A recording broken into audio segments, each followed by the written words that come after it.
쑥 잘못 먹었다가 맹독 때문에 응급실로 실려갈 수 있어요. 얼마 전 시골 마을에서 쑥 때문에 한바탕 큰 소동이 있었는데요. 마을 사람 7명이 쑥을 먹고 응급실에 실려갔던 거예요. 도대체 왜 그들은 응급실에 실려간 걸까요? 봄이면 향긋한 향과 쌉싸름한 맛으로 많이 먹는 쑥이 사실 정말 잘 알고 드셔야 한다는 건데요.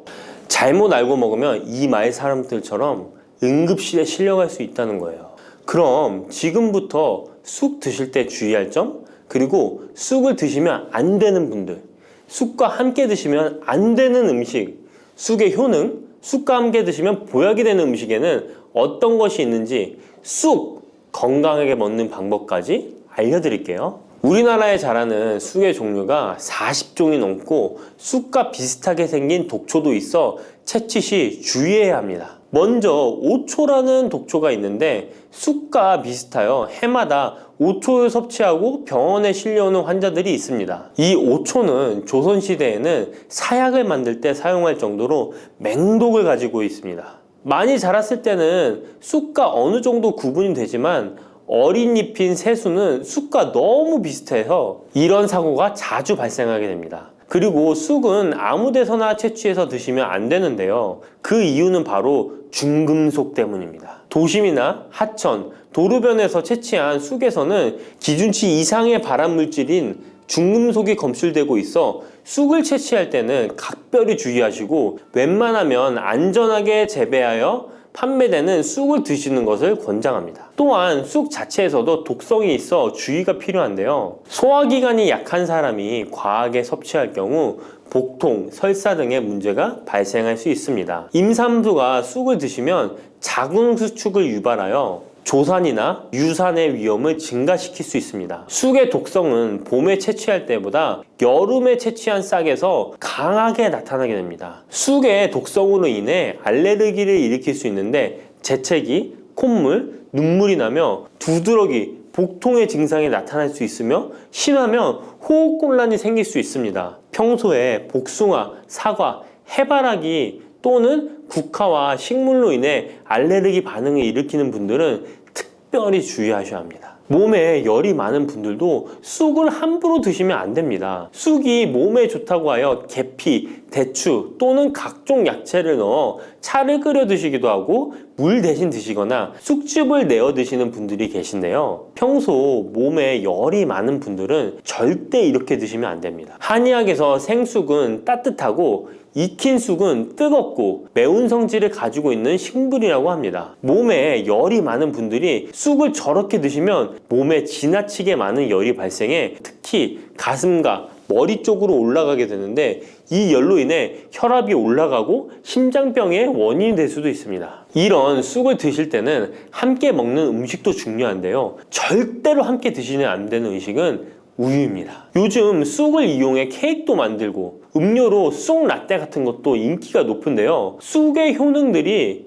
우유와 함께 먹으면 전부 사라지게 되는데요. 우유의 카제인 단백질이 쑥에 있는 폴리페놀과 결합하여 몸에 흡수되지 않고 배출되도록 만들기 때문입니다. 따라서 아무리 좋은 쑥도 우유와 함께 드시면 전혀 소용이 없다니 정말 아쉽죠. 이때 한 가지 방법이 있습니다. 우유 대신 아몬드유나 오트밀 같은 대체유를 사용하시면 이런 문제는 바로 해결이 가능해요. 그렇다면 쑥은 이렇게 주의할 점만 있을까요? 당연히 쑥에는 우리 몸에 좋은 효능들이 많은데요. 쑥의 효능 4가지 바로 알아볼게요. 첫 번째, 쑥의 효능은 염증 제거에 탁월한 효능을 발휘합니다. 쑥은 예로부터 약초로 많이 사용되어 왔고 현대 한의학에서도 쑥은 약재로 많이 사용하고 있습니다. 특히 쑥은 민간요법으로 상처에 붙여 감염을 방지하거나 혈관 내의 염증을 제거하는 데 사용되었는데요. 이러한 쑥의 사용법은 과학적으로도 올바른 방법으로 인정되고 있습니다. 이러한 항염증 효능은 쑥에 함유된 타닌 성분 때문인데요. 타닌은 몸속에 유해물질을 배출하는 데 도움을 주며 쑥 특유의 떫은 맛을 내는 역할도 하지만 항염, 항알러지 작용으로 아토피와 같은 알러지 체질을 개선하는 데 도움을 주기도 합니다. 그리고 혈액 정화 작용을 해주는 클로로필 성분이 풍부하여 혈관 내에 나쁜 콜레스테롤을 흡착하여 배출해 주어 혈액순환을 원활하게 해줍니다. 이뿐 아니라 클로로필은 혈액 내에 해로운 병균을 제거해주는 백혈구의 수를 늘려 염증을 억제하는 데 탁월한 효능을 발휘해 줍니다. 두 번째 쑥의 효능은 당뇨 개선에 탁월합니다. 쑥에는 이눌린이라는 수용성 식이섬유가 풍부한데요. 이 성분은 장에서 포도당의 흡수를 느리게 만들어 식후의 혈당이 급격히 오르는 것을 예방해 줍니다. 건강한 성인을 대상으로 한 최근의 한 연구에서는 이들이 쑥 추출물을 먹고 난 후에 식후 혈당이 눈에 띄게 낮아진 결과를 확인할 수 있었습니다. 그리고 클로로겐산이라는 성분이 많아 간에서는 포도당의 합성을 억제하고 근육에서는 포도당의 이용을 촉진해서 혈당 조절에 큰 역할을 해준답니다. 실제 연구에서도 클로로겐산은 공복 혈당과 당화혈색소가 크게 낮아지고 인슐린 감수성이 높아진 사실도 밝혀졌습니다. 그런데 이 두 가지 성분보다도 훨씬 더 중요한 것이 있는데요. 그것은 바로 시네올입니다. 시네올이 혈당 조절에 결정적인 역할을 하는데요. 췌장의 베타세포를 자극하여 인슐린 분비를 촉진시키며 말초 조직에서는 인슐린 감수성을 높이는 역할을 합니다. 시네올 말고도 쑥에는 이눌린, 클로로겐산, 폴리페놀 등 여러 생리활성 물질들이 복합적으로 작용해서 당뇨를 개선하는 효과를 나타내는 것이랍니다. 세 번째 쑥의 효능은 몸을 따뜻하게 해주는 역할입니다. 당뇨 개선에도 도움을 주는 시네올은 특유의 향을 내며 몸을 따뜻하게 해주는 효과가 있습니다. 시네올은 혈액순환을 촉진하고 면역력을 강화하는 데 도움을 주는데요. 특히 손발이 찬 수족냉증을 개선하는 데 효과적이며 신진대사를 원활하게 해주어 생리통, 생리불순 등의 여성 질환을 완화시키는 데에 큰 역할을 해줍니다. 쑥의 따뜻한 성질이 혈액순환을 촉진시키고 자궁의 기능을 강화해주기 때문이랍니다. 네 번째 쑥의 효능은 장을 건강하게 하여 변비를 예방하고 소화불량을 해결하는 데 도움을 주는 것입니다. 쑥에는 시금치보다 무려 3배나 많은 식이섬유를 가지고 있어 장 운동을 촉진하고 변비 및宿변 제거에 탁월합니다. 또한 시네올은 위장 점막의 염증을 완화하고 위장 내 유해균을 제거하여 소화장애를 예방하는 데 도움을 줍니다. 그리고 쑥에 함유된 비타민 A는 장내의 점막을 보호하여 장 건강을 유지하는 데 도움을 주며 항산화 작용에 뛰어난 비타민 C는 장내 유해균을 제거해 주어 장내 환경을 건강하게 해줍니다. 평소 소화가 잘 되지 않는 분은 쑥을 섭취하셔서 답답하고 더부룩한 증상을 해결하면 정말 좋겠죠? 근데 쑥을 드실 때 쑥만 드시는 게 아니잖아요. 다른 음식들과 같이 드시는데 쑥도 궁합이 맞는 음식이 따로 있다는 거 아시나요? 이렇게 몸에 좋은 쑥도 함께 드시면 보약이 되는 찰떡궁합 음식이 있습니다. 쑥과 함께 드시면 보약이 되는 첫 번째 음식은 쌀입니다. 쑥하면 생각나는 음식이 쑥떡 아닌가요? 어릴 적 쑥개떡을 맛있게 먹었던 기억이 있는데요. 쑥떡은 우리나라 사람들에게 사랑받는 음식입니다. 많은 분들이 나이가 들며 당뇨도 많이 생기고 혈당이 오르는 것을 염려하여 쌀밥을 줄이시는 경우가 많이 있는데요. 쌀은 우리 식단에서 빼놓을 수 없죠. 쌀은 70% 이상이 녹말로 구성되어 있어 우리 몸에 필요한 에너지를 제공하는 핵심 원료입니다. 이 녹말은 우리 몸에 거의 완벽하게 흡수되는데요. 쌀에는 6% 이상의 단백질도 함유되어 있어 근육에 필요한 활력과 에너지를 보충해주는 역할도 합니다. 하지만 쌀에는 지방, 식이섬유, 미네랄, 비타민이 다소 부족하다는 단점이 있는데 쑥과 함께 드시면 이런 문제는 바로 해결됩니다. 쑥은 칼슘이 풍부하여 뼈를 튼튼하게 할 뿐만 아니라 많은 비타민을 갖고 있어 쌀의 부족함을 채워줍니다. 두 번째, 쑥과 함께 드시면 보약이 되는 음식은 브로콜리입니다. 쑥과 브로콜리를 함께 드시면 염증과 항암에 놀라운 효능을 갖게 되는데요. 브로콜리는 건강에 좋은 채소라는 사실은 이미 잘 알고 계실 거예요. 그런데 쑥과 함께 드시면 그 효과는 폭발적으로 향상되는데요. 우선 철분의 흡수율이 2배 이상 높아집니다. 특히 철분이 부족한 산모뿐만 아니라 모든 연령대의 여성들에게 좋은 식품이 됩니다. 그리고 서로의 무기질과 비타민의 구성이 좋아 염증 해소에 정말 대단한 시너지 효과를 발휘하게 되는데요. 혈액이 산성화되어 염증이 생기는 것을 원천 차단해주고 세균에 대한 저항력도 길러주어 최고의 항암식품이 된답니다. 쑥과 브로콜리의 식이섬유가 함께 작용하면 놀라운 효능을 발휘합니다. 쑥에는 아테미신산이라는 식이섬유가 풍부한데 이 성분이 간에서 중성지방의 대사를 원활하게 하는데 도움을 줍니다. 이렇게 되면 지방간도 해결되며 몸에 지방이 저장되는 것을 막아주어 다이어트와 붓기 제거, 특히 뱃살 제거에 탁월합니다. 세 번째, 쑥과 함께 드시면 보약이 되는 음식은 계란입니다. 쑥과 함께 계란을 드시면 나이가 들면 많이 생기는 신경통과 손발 저림 증상을 해결할 수 있습니다. 특별히 여성들에게 도움이 많이 되는데요. 쑥의 따뜻한 성질로 인해 혈액순환이 잘 되고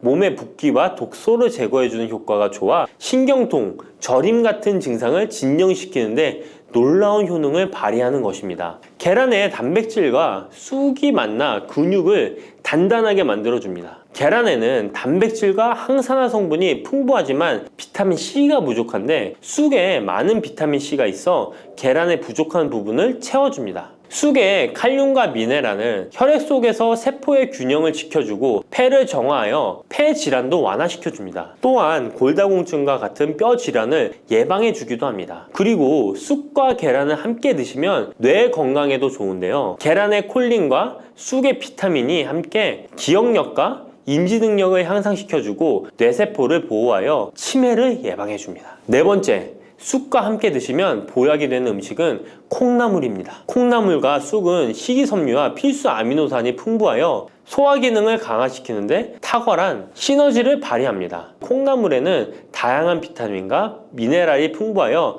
자연적인 비타민 보충제 역할을 합니다. 콩나물에는 지방이 적지만 이를 쑥과 함께 섭취함으로써 체내의 염증을 줄이고 면역력 강화에 필요한 비타민C와 비타민 E를 보충할 수 있습니다. 쑥과 콩나물을 함께 드시면 피부 건강에도 매우 유익합니다. 콩나물이 함유된 실리카와 쑥의 비타민이 함께 작용하여 피부 탄력과 보습을 개선할 뿐만 아니라 노화를 예방하니 정말 좋은 궁합인데요. 쑥과 함께 먹으면 좋은 음식은 이렇게 많은데요. 그렇다면 쑥은 어떻게 먹어야 건강하고 맛있게 먹을 수 있을까요? 쑥떡 같은 음식은 이미 잘 알고 계시죠? 쑥을 잘 세척하여 말린 다음에 가루로 만들어 두시면 여러 요리에 사용하기 편리하고 오랫동안 보관하기에도 좋아요. 요거트에 쑥가루를 섞어 드시면 혈당 관리와 더불어 장 건강에도 도움이 됩니다. 밥 지을 때 잡곡과 함께 쑥을 넣어도 좋고 쑥 부침개, 쑥 전병 등을 만들어 드셔도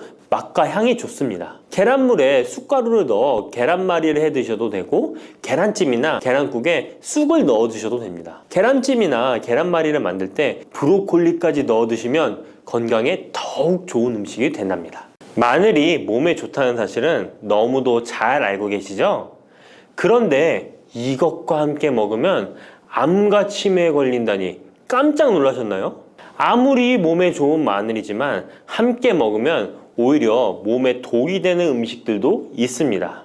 그리고 마늘은 생마늘, 구운 마늘, 찐 마늘, 절인 마늘, 흑마늘 등 먹는 방법이 다양하잖아요. 이렇게 먹는 방법에 따라서도 우리 몸에 주는 효능이 다르답니다. 여기서 잠깐! 마늘 껍질은 대부분 먹지 않고 버리시잖아요. 마늘 껍질 오늘부터 절대 버리지 마시기 바랍니다. 마늘 껍질을 왜 먹어야 하는지 그리고 어떻게 먹어야 하는지 알려드릴게요. 자, 그럼 마늘과 절대 함께 드시면 안 되는 음식과 마늘과 함께 드시면 좋은 음식, 그리고 마늘과 마늘 껍질의 효능까지 마늘에 대한 모든 것을 알려드릴게요. 마늘은 정말 우리나라 사람들이 좋아하는 식재료인데요.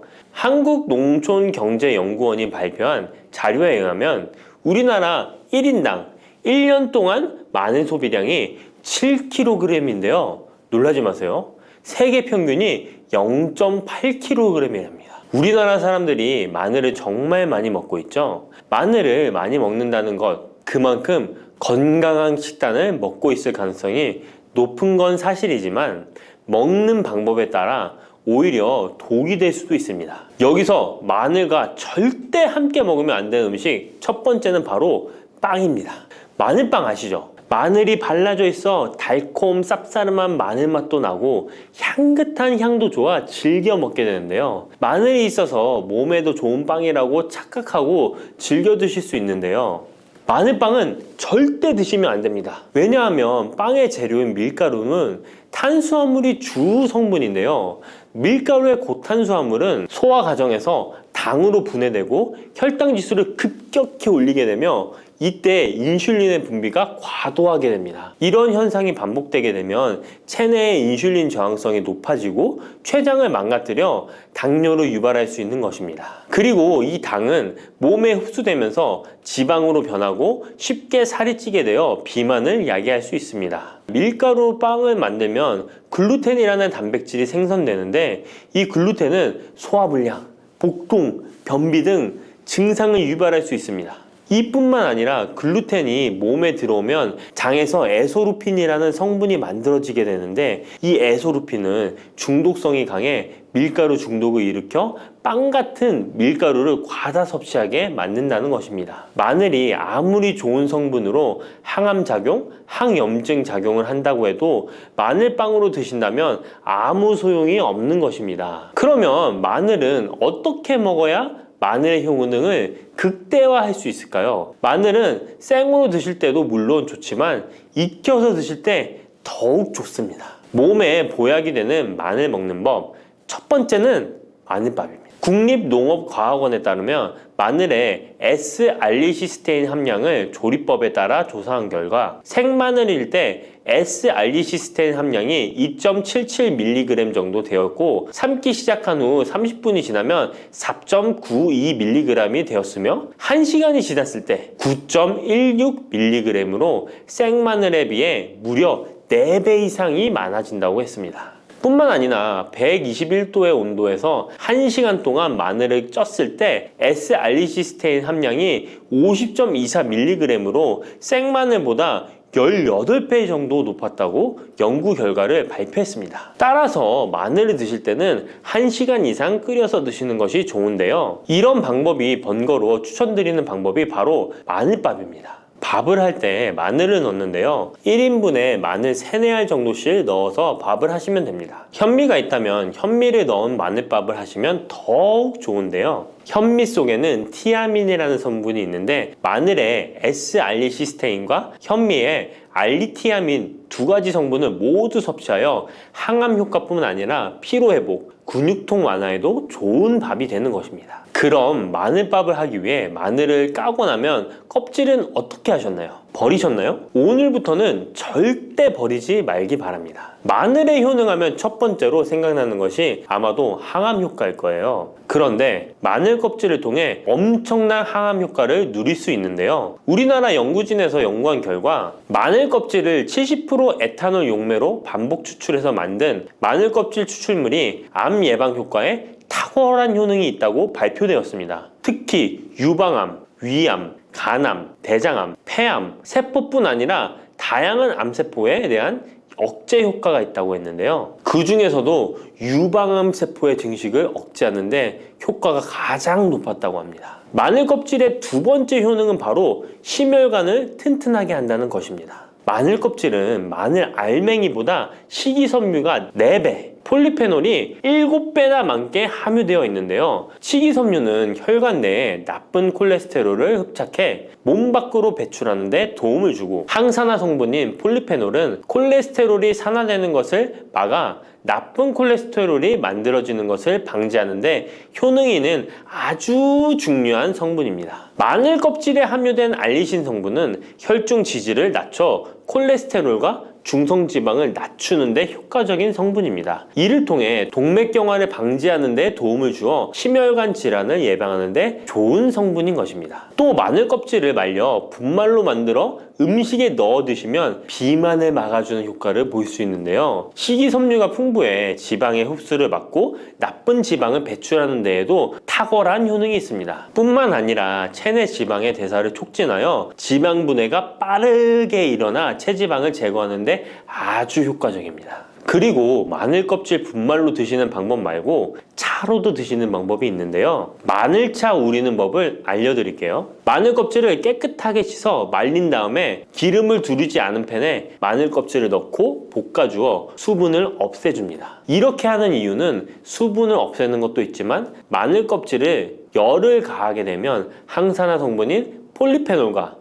플라보노이드 성분이 증가하기 때문입니다. 이렇게 수분을 없앤 마늘 껍질을 냉동실에다 보관하셨다가 드실 때 끓는 물에 소주 반 컵을 넣고 물 1리터, 마늘 껍질 15g 정도 넣고 끓여주시면 됩니다. 이렇게 끓인 마늘 껍질 차를 따뜻하게 드셔도 되고 냉장고에 넣어 시원하게 드셔도 괜찮습니다. 마늘이 몸에 좋다고 해서 꿀에 마늘을 재워 드시는 분 계시잖아요. 물론 꿀마늘이 몸에 좋은 분들도 계시지만 꿀과 마늘은 절대 함께 드시면 안 되는 음식입니다. 식품 비방이라는 문헌에 보면 꿀과 마늘은 함께 먹으면 안 된다라고 적혀 있는데요. 그 이유는 꿀과 마늘은 둘 다 열을 내는 뜨거운 음식이기 때문입니다. 꿀과 마늘을 함께 먹게 되면 체질이 맞지 않는 경우에는 부작용이 클 수 있기 때문입니다. 체질에 맞지 않는 분들이 이 꿀마늘을 드시게 되면 눈의 충혈이 잦아지고 노화가 빨라질 수 있습니다. 돋보기를 빨리 쓸 수 있게 된다는 거죠. 또한 두통이 생기며 피부에도 트러블이 생기는 부작용도 있으니 꼭 기억하시기 바랍니다. 당 섭취에 주의하셔야 하는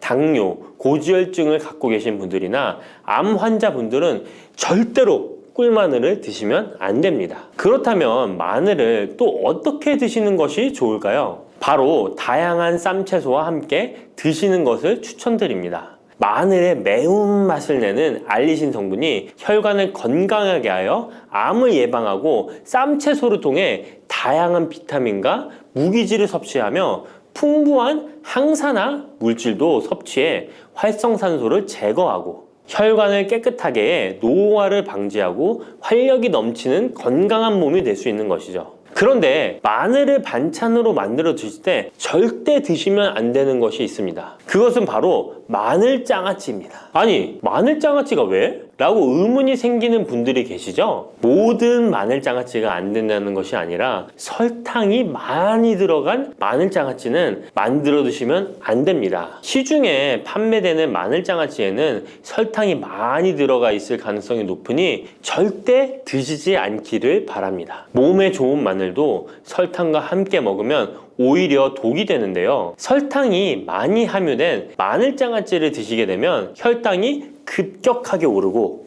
인슐린 저항성이 높아지며 혈액 속에 중성지방이 많아져 혈액을 끈적하게 만들게 됩니다. 또한 설탕을 많이 섭취하게 되면 뇌에서 기억력을 담당하는 해마의 크기를 줄어들게 해 기억력을 감퇴시키고 나아가 치매를 일으킬 수도 있습니다. 집에서 마늘장아찌를 담가 드실 때는 설탕을 넣지 말고 건강한 식재료만을 사용하시는 것이, 마늘을 건강하게 드실 수 있는 또 다른 방법은 흑마늘을 추천드립니다. 마늘에 열을 가하면 마늘색이 점점 짙어져 결국 까맣게 변하는 흑마늘이 되는데요. 그 이유는 마늘 속에 있는 당류와 단백질인 아미노산이 반응하여 갈색을 띠는 멜라노이딘 색소가 만들어지기 때문입니다. 이 반응을 마이야르 반응이라고 하죠. 고기를 구우면 빨간색의 고기가 점점 희어지다 갈색으로 변하는 반응과 같은 원리인 것입니다. 이렇게 흑마늘을 만들게 되면 생마늘보다 S알리스테인 성분이 5배가 많아질 뿐만 아니라 새로운 항산화 물질들이 많이 만들어지게 됩니다. 항암 효과가 뛰어난 폴리페놀이 생마늘에 비해 4배 이상 많아지고 유액 분비를 촉진해 소화를 잘 되게 하는 효능도 있으니 잊지 마시고 흑마늘을 만들어 주시기 바랍니다. 마늘은 또 요리할 때 많이 사용하는 재료인데요. 마늘을 얇게 썰어 기름에 튀긴 마늘튀김을 절대 드시면 안 됩니다. 기름에 마늘을 튀기면 마늘 향도 좋고 마늘의 매운맛은 없어지고 단맛은 좋아져 남녀노소 좋아하는 식재료가 되는데요. 뜨거운 기름에 튀긴 마늘은 우리 몸에 좋은 항산화, 항암 물질들을 파괴하고 몸에 안 좋은 탄수화물만 남은 음식이 됩니다. 마늘을 튀길 때 사용하는 기름은 오메가6 지방산이 많은 식용유를 사용하게 되는데요. 이런 기름을 많이 먹게 되면 몸 안에 지방산 불균형이 일어나 염증 수치가 높아질 수 있습니다. 튀긴 마늘을 섭취하게 되면 당 독소 또한 높아져 결국 우리 몸에 인슐린 저항성이 높아지는 악영향을 주는 것이죠. 만약 기름에 튀긴 마늘을 드시고 싶다면 한 가지 방법이 있는데요. 그것은 올리브유를 사용하시고 불을 오래 가열하지 말고 살짝만 가열하여 마늘도 튀기듯이 오래 하지 말고 살짝만 익혀서 드시면 향도 좋고 몸에도 좋은 마늘을 드실 수 있습니다. 올리브유를 이용한 마늘을 드시는 방법 하나 더 알려드리겠습니다. 그것은 올리브유에 마늘을 재워 먹는 방법인데요. 먼저 마늘을 끓는 물에 넣어 5분 정도 데쳐주시고요. 소독된 병에 마늘을 담고 올리브유를 가득 담아줍니다. 이때 통후추를 조금 넣어주면 풍미를 더욱 높일 수 있습니다. 올리브유와 마늘이 만나 항산화 성분, 항암 물질이 극대화되어 혈관을 튼튼히 하고 혈전의 생성을 막고 혈류를 원활하게 하여 치매를 예방하고 심장마비와 뇌졸중까지 예방할 수 있는 보약이 되는 것입니다. 이렇게 만든 마늘 올리브유 절임은 반찬으로 드셔도 좋고 생선 요리를 할 때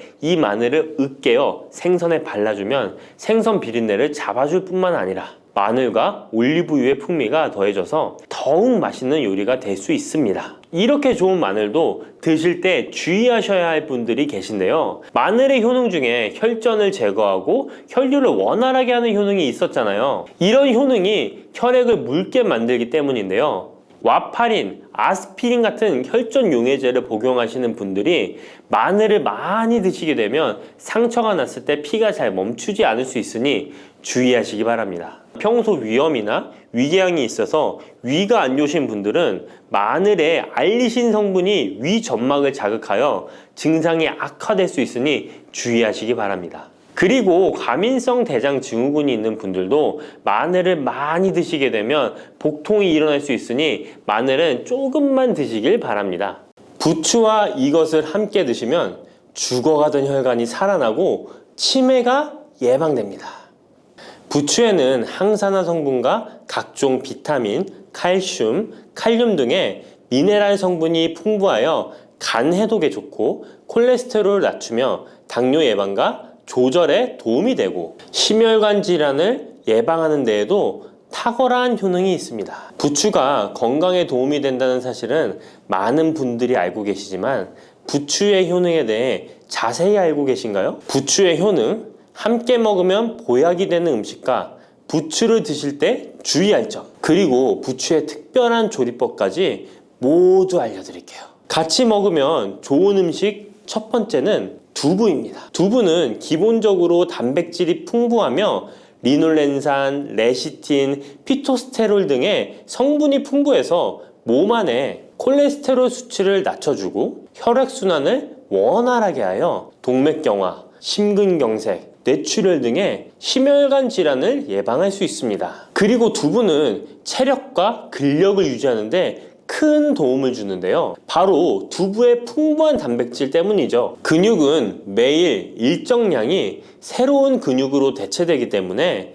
매일 단백질을 공급해줘야 하는데요. 우리 몸에 단백질을 공급해주기 위해 정말 유용한 음식이 두부인 것이죠. 또한 두부에는 콜린이 풍부한데 콜린은 알츠하이머성 치매를 예방하는데 탁월한 효능을 발휘합니다. 그리고 두부는 건강하게 장수하는 데 도움이 되는데요. 많은 과학자들의 연구 결과 건강하게 장수한 사람들의 특징이 식물성 단백질을 꾸준히 섭취했다는 사실을 발견했고 동물성 단백질을 식물성 단백질로 바꿔 섭취했을 때 사망의 위험성이 낮아진다는 연구 결과도 있습니다. 이런 두부와 부추가 만나게 되면 심혈관 질환을 예방하는데 시너지 효과가 나오게 됩니다. 부추에 풍부한 황화아릴 성분이 혈관 내에 노폐물을 제거해주고 나쁜 콜레스테롤도 녹여주는 효과가 있는데요. 그렇게 되면 혈액은 깨끗해지고 혈액순환이 원활하게 되어 심혈관 질환을 예방할 수 있습니다. 그리고 부추에는 칼륨이 풍부한데요. 칼륨은 혈관 내에 나트륨을 배출해주는 작용을 합니다. 나트륨의 농도가 높아지면 고혈압이 발생하고 증세가 심해지면 치매까지 유발할 수 있는데요. 부추의 칼륨이 나트륨을 배출해주어 혈관의 문제를 미리미리 예방하여 고혈압뿐만 아니라 혈관성 치매까지 예방하는 효과를 누릴 수 있답니다. 문제는 부추를 먹어 이렇게 혈액순환이 좋아진다 해도 혈관 내에 호모시스테인이라는 성분은 부추를 드시는 것으로는 해결되지 않습니다. 호모시스테인은 체내에서 메티오닌이 대사되는 과정에서 생성되는 아미노산입니다. 이 호모시스테인이 혈관에 쌓이게 되면 혈관을 손상시키고 혈액 응고를 촉진하므로 심혈관 질환이 급증할 수 있습니다. 그런데 이때 두부를 함께 드시게 되면 혈관 내 호모시스테인을 제거하는데 놀라운 효과를 볼 수 있는데요. 바로 두부의 풍부한 엽산이 호모시스테인을 몸 밖으로 배출해 주는데 탁월하기 때문이죠. 이 엽산이 호모시스테인을 다시 메티오닌으로 전환시켜 독성을 완화시킬 수 있습니다. 앞에 말씀드렸다시피 두부에 단백질이 풍부하다는 사실은 알고 계실 거예요. 그런데 단백질의 양이 고기보다 훨씬 많다는 사실은 모르셨죠? 나이가 들수록 고기가 소화가 잘 안 되어 잘 안 드시게 되는 분들이 많이 있습니다. 그리고 우리나라 성인들의 단백질 섭취량이 많이 부족하다는 통계 자료도 있습니다. 두부를 드시게 되면 부족한 단백질을 충분히 보충해 주어 근육을 튼튼하게 하는 데 도움이 되고 이는 관절염과 통증을 예방하는 데에도 도움이 되는 것이죠. 그리고 두부에는 이소플라본이란 성분이 많이 들어있는데요. 이소플라본은 칼슘의 흡수를 도와주고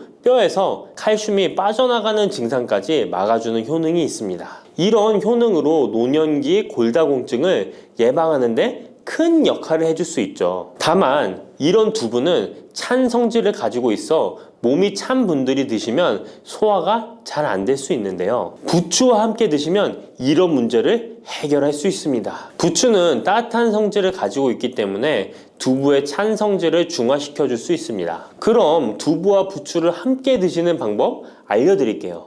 먼저 두부를 면포에 담아 물기를 빼주며 으깨주세요. 으깬 두부와 잘게 썬 부추에 계란을 넣어 반죽을 해줍니다. 그리고 달궈진 팬에 기름을 넣어 주시는데요.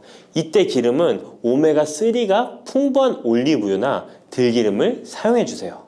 반죽을 넣고 잘 부쳐주면 두부 부추전이 완성됩니다. 두 번째, 부추와 함께 먹으면 보약이 되는 음식은 사과입니다. 부추를 사과와 함께 드시게 되면 사과의 풍부한 항산화 물질들이 혈관을 보호하고 유기산이 우리 몸의 신진대사를 촉진해 주어 몸속에 생성되는 발암 물질들을 몸 밖으로 빠르게 배출시켜 줍니다. 부추의 효능 중 가장 중요한 것 중에 하나가 바로 이 항암 효과인데요. 부추에 있는 다양한 영양 성분과 식이섬유, 항산화 물질들 덕분이죠. 부추에는 비타민 A, 비타민 C와 같은 항산화 물질이 풍부합니다. 이 항산화 물질은 세포를 손상시키고 염증을 유발하며 노화를 촉진하는 활성산소를 제거하는 역할을 해주고 암세포의 활성을 억제하는 효능이 있습니다. 특히 비타민 A는 면역체계를 강화시켜주어 우리 몸이 암세포와 싸워 이길 수 있는 힘을 높여주는 역할을 해준답니다. 세포를 손상시키는 주범에는 프리라디칼이란 물질이 있는데요. 프리라디칼의 체내 농도가 높아지면 암세포의 발생이 급격하게 올라가게 됩니다. 이런 나쁜 물질을 부추의 비타민 C와 비타민 E가 제거해 주어 암을 예방하는 효과가 있다는 것이죠. 그리고 부추와 사과에는 수용성 식이섬유가 많이 들어있는데요. 이 식이섬유는 소화 기능을 건강하게 유지할 뿐만 아니라 특히 대장암 같은 소화계통의 암을 예방하는데 큰 도움을 줍니다. 그리고 식이섬유가 풍부한 부추와 사과는 혈당 관리에 도움을 주어 당뇨를 예방하고 개선하는데 큰 역할을 하는데요. 식이섬유는 혈관 내에 콜레스테롤을 배출하는 데 도움을 주고 당 성분이 장에서 천천히 흡수되도록 해주어 혈당이 급격히 오르는 것을 방지해 줍니다. 이렇게 되면 췌장에서 인슐린이 분비되는데 충분한 시간을 벌어주어 췌장이 혹사되는 것도 예방해 주는 것이죠. 그럼 부추와 사과는 어떻게 드시면 좋을까요? 먼저 각종 채소로 샐러드를 만들어 드실 때 부추와 사과를 채를 썰어 함께 드셔도 정말 맛있게 드실 수 있습니다. 그리고 부추와 사과를 함께 갈아서 주스로 만들어 드셔도 좋은데요. 만드는 방법도 아주 간단합니다. 먼저 잘 씻은 부추를 적당한 크기로 잘라주시고 사과도 가운데 씨를 빼고 적당하게 잘라줍니다. 믹서기에 넣고 물 1컵, 올리브 오일을 1스푼 넣어줍니다. 올리브 오일을 넣으면 부추의 영양 성분 흡수율을 몇 배나 올려줄 수 있습니다. 이렇게 넣고 갈아주기만 하면 부추 사과 주스 완성입니다. 세 번째, 부추와 함께 먹으면 보약이 되는 음식은 돼지고기입니다. 부추의 강력한 생명력은 지친 간을 되살리는데도 그 효능이 뛰어나 간에 쌓인 독소를 제거하는데도 효과적인데요. 부추에 함유된 베타카로틴과 클로로필 같은 간세포를 보호하고 간의 재생을 촉진해주는 역할을 해줍니다. 그리고 부추에 함유된 사포닌 성분은 지방간을 예방하고 간의 부담을 덜어주는데 많은 도움을 줄 수 있습니다. 또한 황화알릴이라는 성분이 풍부한데 이 성분은 간의 면역력을 강화해주고 간의 여러 질환을 예방해주는 효능이 있습니다. 여러분 혹시 글루타치온이라는 영양제 들어보셨나요? 부추에는 체내에서 이 글루타치온을 합성할 때 필요한 황화합물이 풍부하여 간의 해독작용을 높여줄 수 있습니다. 이때 돼지고기를 부추와 함께 드시면 우리 몸에 보약이 되는데요. 부추의 알리신 성분이 돼지고기의 비타민 B1의 흡수율을 높여줍니다. 또한 부추의 따뜻한 성질이 돼지고기의 찬 성질을 보완해 주어 소화가 잘 되도록 도와주고 위장 건강에 도움을 줄 수 있습니다. 그리고 영양학적으로도 서로 보완이 되어 균형 잡힌 식사가 될 뿐만 아니라 혈액순환 개선, 면역력 강화, 피로 해소, 에너지 증진, 항암 효과 등을 더 효과적으로 얻을 수 있습니다. 그렇다면 부추와 돼지고기는 어떻게 드시면 될까요? 돼지고기 수육을 부추와 함께 쌈을 싸서 드셔도 좋지만 반찬으로 만들어 먹을 수 있는 방법을 제가 알려드릴게요. 바로 돼지고기 부추볶음인데요. 먼저 부추를 적당한 크기로 잘라 준비해 주시고 돼지고기는 길쭉하고 얇게 썰어줍니다. 잘 달궈진 팬에 올리브유를 둘러주시고 부추와 돼지고기를 한 번에 넣고 볶아줍니다. 이때 대파와 다진 마늘을 넣어주시고 간장으로 간을 해주시면 됩니다. 다 볶아진 후에 들기름을 살짝 곁들여 주시면 고소함이 폭발할 뿐만 아니라 영양도 만점인 보약 반찬이 완성됩니다. 참고로 돼지고기 대신 오리고기를 사용해도 훌륭한 요리가 된답니다. 네 번째, 부추와 함께 먹으면 보약이 되는 음식은 브로콜리입니다. 브로콜리는 세계 10대 슈퍼푸드 중 하나로 선정될 만큼 건강에 좋은 채소입니다. 브로콜리에는 항산화 물질인 비타민 E, 베타카로틴, 비타민 C 등이 풍부하게 함유되어 있어 혈관 속의 활성산소를 제거하여 세포의 노화를 방지하는 효과가 있습니다. 그리고 설포라판이라는 항암 성분도 풍부하여 암세포의 성장을 억제하고 암 예방에 효과적인 놀라운 식물이죠. 또한 비타민 A가 풍부하여 눈 건강에도 아주 좋은 효능을 발휘합니다. 이 비타민 A는 부추에도 풍부하여 함께 드실 때 시너지 효과를 누릴 수 있게 되는데요. 비타민 A는 로놉신의 합성을 도와 야맹증을 예방해주고 눈의 점막을 만들어내는 효능이 있어 안구 건조증을 예방하고 눈시림 증상을 완화시켜 줄 수 있습니다. 또한 비타민 C는 활성산소를 제거하여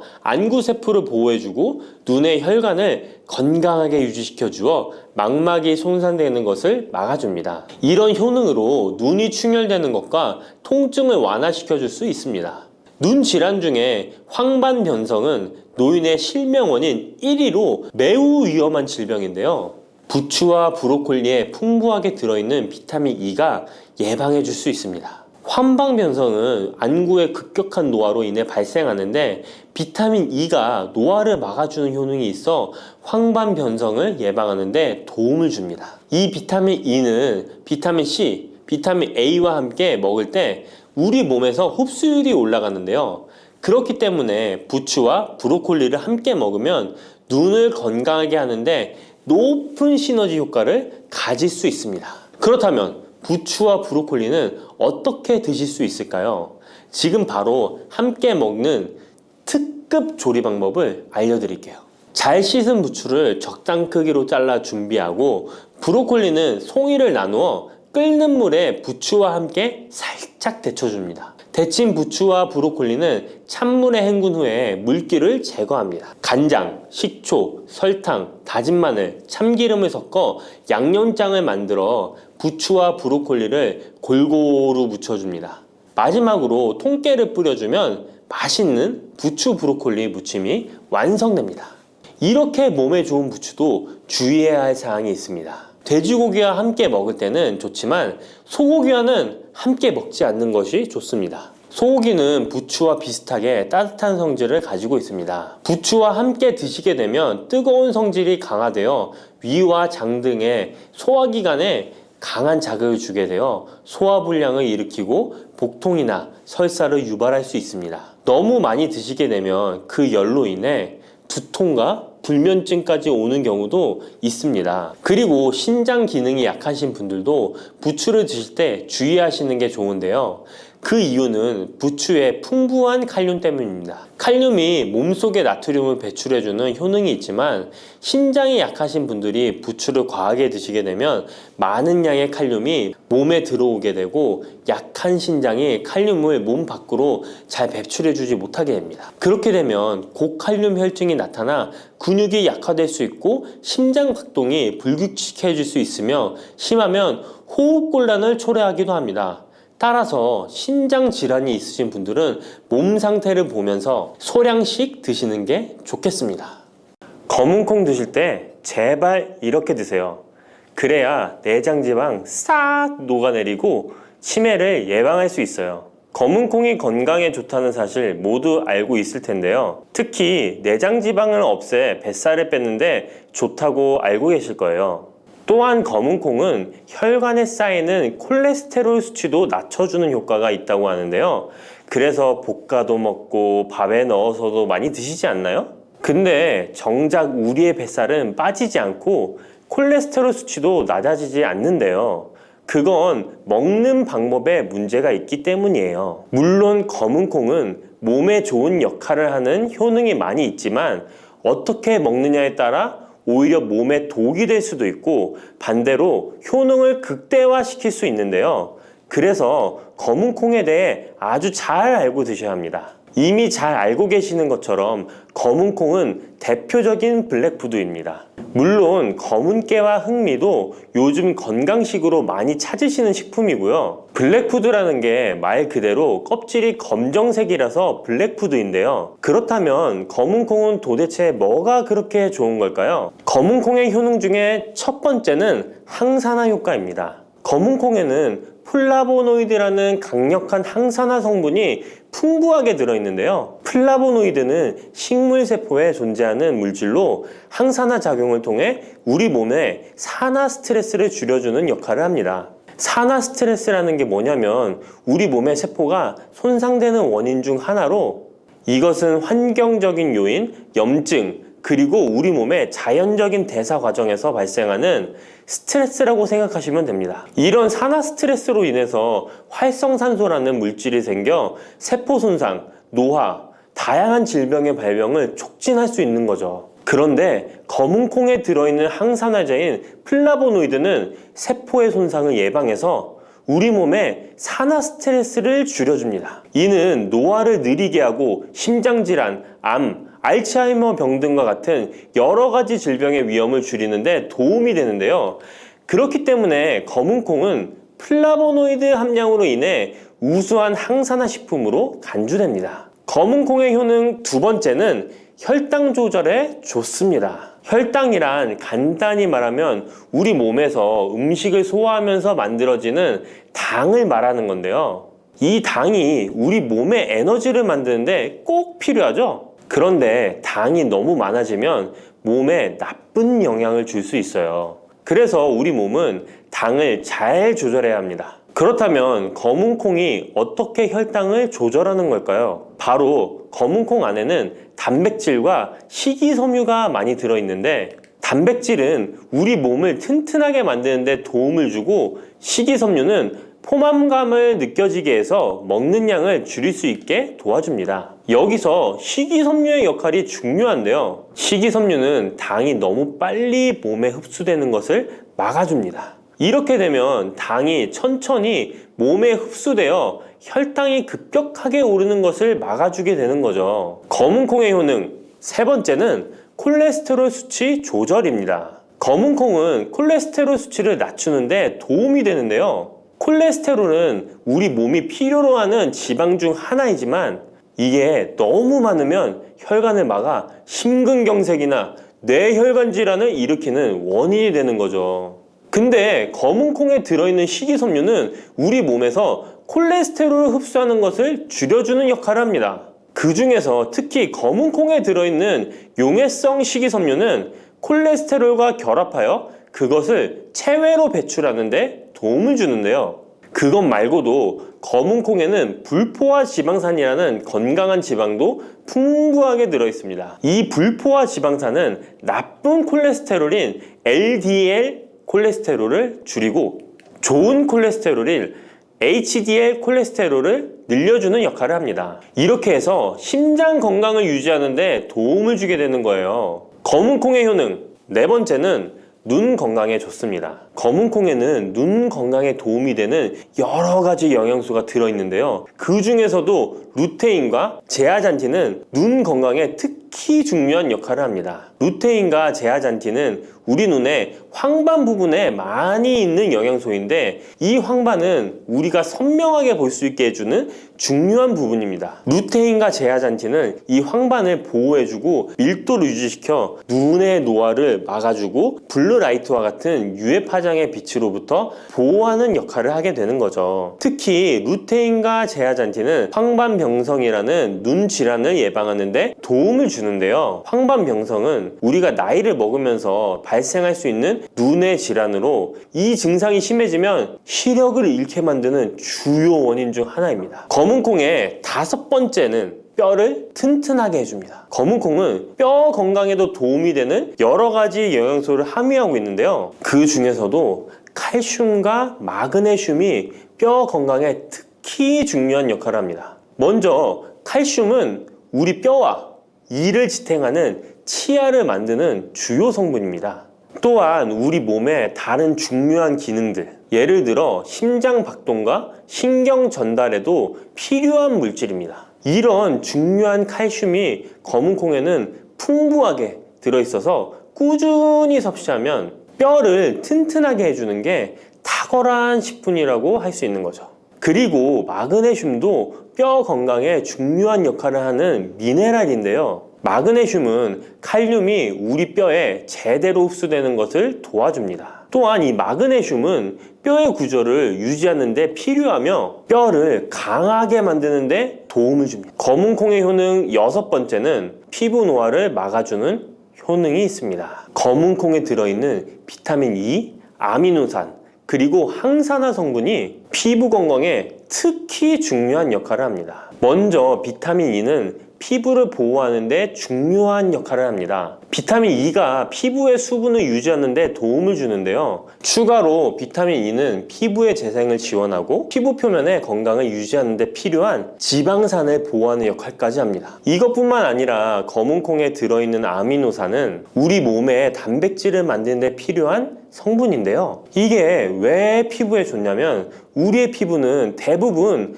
콜라겐이라는 단백질로 이루어져 있는데 바로 이 콜라겐은 피부의 탄력을 유지해 주는데 좋아서 항상 탱탱한 피부로 보이게 되는 거죠. 또한 검은콩에는 아미노산이 풍부하게 들어있는데요. 아미노산도 콜라겐 생성에 도움을 줍니다. 검은콩의 효능 7번째는 치매를 예방하는 효능이 있습니다. 검은콩에는 오메가3 지방산이라는 불포화 지방산이 들어있는데요. 이 오메가3 지방산은 우리 몸이 스스로 생성하지 못하기 때문에 식품을 통해 섭취해야 하는 필수 지방산입니다. 근데 오메가3 지방산이 뇌 건강에 매우 중요한 영향이 있다는 게 포인트인데요. 뇌는 약 60%가 지방으로 이루어져 있고 그중 대부분이 오메가3 지방산인 DHA로 구성되어 있습니다. 바로 이 오메가3가 뇌세포의 막을 구성하며 신경 전달 물질의 생성과 기능에 관여하여 학습 능력과 기억력을 향상시키는 데 도움을 줍니다. 또한 오메가3 지방산은 뇌 염증을 줄이고 뇌세포를 보호하는 역할도 하는데요. 이것은 뇌 노화를 지연시키고 뇌 질환을 예방하는 데 도움을 주게 되는 거죠. 결국 오메가3 지방산은 치매 같은 뇌질환의 위험을 감소시키는데 효과적이라고 할 수 있습니다. 검은콩의 효능 8번째는 탈모 예방에 탁월합니다. 검은콩에는 모발의 성장에 필수 성분인 시스테인이 가득한데요. 이 성분들이 혈액순환에도 도움을 줘서 탈모도 예방이 되고 새치가 생기는 것도 막아주는 모발 건강에 정말 좋은 성분이라고 할 수 있습니다. 그러니까 나이가 들수록 꼭 드셔야 하는 음식이라고 생각하시고 드셔야겠죠. 근데 이런 어마어마하게 몸에 좋은 검은콩도 드실 때 주의해야 할 점이 있는데요. 아무리 좋다고 해도 과다 섭취는 안 되는 거 아시죠? 검은콩에는 피틴산이라는 성분이 들어있는데 이는 식물이 생장하는 과정에서 필요한 미네랄을 저장하는 역할을 합니다. 하지만 이 성분이 과도하게 섭취되면 우리 몸에서 필요한 미네랄인 칼슘, 철분 등의 흡수를 방해할 수 있습니다. 검은콩은 단백질과 식이섬유가 풍부하므로 잘 익히지 않고 먹으면 소화가 잘 되지 않을 수 있습니다. 요리하시기 전에 충분히 물에 불리고 완전히 익혀 드시면 되는데요. 하루 섭취 권장량은 50g 정도로 종이컵 1컵 정도 양이면 충분하다고 할 수 있습니다. 밥하실 때 특히 서리태 같은 검은콩 많이 넣어 드시잖아요. 오늘부터는 충분히 물에 불리고 무조건 많이 넣는다고 좋은 건 아니니 적당량을 잘 넣어서 드시면 좋겠습니다. 근데 검은콩 드실 때 다른 음식들과 같이 먹게 되는데요. 밥 지을 때 넣거나 다른 음식과 같이 먹기도 하는데 같이 먹으면 오히려 독이 되는 음식이 있다는 거 아시나요? 검은콩과 함께 먹으면 독이 되는 음식 첫 번째는 우유입니다. 유명한 검은콩 두유, 우유도 있는데 무슨 소리를 하시는지 하는 분들도 계실 거예요. 어떤 분들은 우유에 콩을 넣어서 이런 식으로 갈아서 드시는 분들이 있는데요. 이게 오히려 몸에 안 좋은 영향을 미칠 수도 있는 거죠. 왜냐면 검은콩과 우유를 동시에 섭취하면 피틴산과 칼륨 사이에 상호작용이 발생할 수 있는데요. 검은콩에는 피틴산이라는 성분이 들어있는데 피틴산은 식물이 생장하는 과정에서 필요한 미네랄을 저장하는 역할을 합니다. 이 성분은 우리 몸에서 필요한 미네랄인 칼슘, 철분 등의 흡수를 방해할 수 있습니다. 반대로 우유는 칼슘의 중요한 공급원이고 우리 몸에서는 칼슘이 뼈와 이를 구성하여 신경, 근육 기능, 혈액 응고 등에 꼭 필요한 성분이죠. 근데 피틴산이 풍부한 검은콩과 칼슘이 풍부한 우유를 같이 먹으면 피틴산이 칼슘의 흡수를 방해하여 우유의 영양소가 제대로 흡수되지 않을 수 있습니다. 같이 드시면 절대 안 되거나 나쁜 큰 영향을 미친다는 것이 아니라 각각의 영양소의 섭취 목적으로는 따로 먹는 걸 추천드리는 거예요. 오해하시면 안 돼요. 검은 콩과 함께 먹으면 독이 되는 음식 두 번째는 토마토입니다. 왜냐하면 토마토가 콩의 단백질 흡수를 방해하고 소화를 어렵게 만들 수 있는 산성이기 때문인데요. 토마토의 산성 성분이 단백질의 흡수를 방해하면 콩에 충분히 있는 단백질이 몸에 흡수가 안 되어 콩의 영양 가치가 아무런 의미가 없게 되는 상황이 올 수 있는 것입니다. 또한 토마토의 산성 성분은 이미 단백질이 풍부하고 소화하기 어려운 콩을 더욱 소화하기 어렵게 만들 수 있습니다. 그렇지 않아도 나이가 들면 신진대사가 활발하지 않아 소화가 안 되는데 소화불량을 일부러 만들 필요는 없겠죠? 검은 콩과 함께 먹으면 독이 되는 음식 세 번째는 달걀입니다. 달걀에는 비타민 A가 풍부하게 들어있는데요. 비타민 A는 우리 몸의 면역 시스템을 강화시키며 시력을 유지하는 데 필요하고 세포의 성장과 분열에 중요한 역할을 합니다. 그리고 검은 콩에는 트립신이라는 아미노산이 들어있는데요. 트립신은 우리 몸에 단백질을 만드는데 필요한 중요한 구성 요소이며 신경 전달 물질인 세로토닌과 멜라토닌의 생산에도 필요한 아미노산입니다. 그런데 달걀의 비타민 A와 검은 콩의 트립신이 함께 섭취되면 어떻게 될까요? 둘 사이에 화학적 상호작용이 발생하여 소화 과정에 영향을 미칠 수 있는데요. 이 상호작용은 단백질의 소화를 방해하거나 비타민 A의 흡수를 저해하게 되는 거죠. 트립신은 소화 효소의 활동을 저해하는 특성이 있습니다. 따라서 트립신이 풍부한 검은 콩과 비타민 A가 풍부한 달걀을 함께 섭취하면 좋은 영양소를 흡수 못하는 결과를 가져올 수 있습니다. 앞으로는 무심코 검은 콩과 같이 먹을 때 독이 되는 음식은 같이 안 드셨으면 좋겠습니다. 그렇다면 같이 먹을 때 궁합이 정말 잘 맞는 음식도 있지 않을까요? 정말 찰떡궁합인 음식들도 있습니다. 검은 콩과 궁합이 정말 잘 맞는 음식 첫 번째는 흰 쌀밥입니다. 이미 다들 밥에 검은 콩 넣어서 드시잖아요. 밥하고 검은 콩은 그만큼 궁합이 잘 맞는다고 알고 계신 거죠. 검은 콩에 들어있는 식이섬유는 소화 과정에서 천천히 분해되고 흡수되어 장기간 동안 포만감을 유지시키는데 도움이 되는데요. 밥과 함께 섭취하면 이런 효과가 더욱 증가를 하게 돼서 다이어트에도 효과적이라고 할 수 있습니다. 검은 콩에는 저항성 전분이라는 성분이 들어있는데 이 성분은 혈당 수치의 급격한 상승을 막아주는데요. 흰 쌀밥에는 탄수화물이 많아서 혈당 수치가 급격히 상승할 수 있지만 검은 콩과 함께 섭취를 하면 당 수치를 완화시키는데 도움이 되는 거죠. 이처럼 검은 콩과 흰 쌀밥을 같이 먹으면 충분한 영양소 섭취, 포만감, 혈당 조절 이렇게 일석삼조의 효과를 누릴 수 있으니 정말 찰떡궁합인 것입니다. 검은 콩과 궁합이 정말 잘 맞는 음식 두 번째는 당근입니다. 당근에는 비타민, 미네랄, 식이섬유 등 다양한 영양소를 함유하고 있는데요. 특히 루테인이 풍부한 당근은 강력한 항산화 효과와 눈 건강을 유지하는 데 좋은 재료입니다. 검은 콩과 루테인이 풍부한 당근을 함께 섭취하면 콩의 단백질이 당근의 영양소를 흡수를 돕는 동시에 당근의 루테인이 콩의 영양소 흡수를 돕습니다. 서로 소화가 잘 되게 영양소 흡수가 잘 되게 도와주는 음식인 거죠. 당근 말고도 시금치와 같은 채소도 같은 역할을 하니 식사하실 때 당근이 들어간 음식이나 시금치 나물 같은 음식들과 같이 드시면 효과가 정말 좋을 거라 생각합니다. 검은 콩과 궁합이 정말 잘 맞는 음식 세 번째는 닭고기입니다.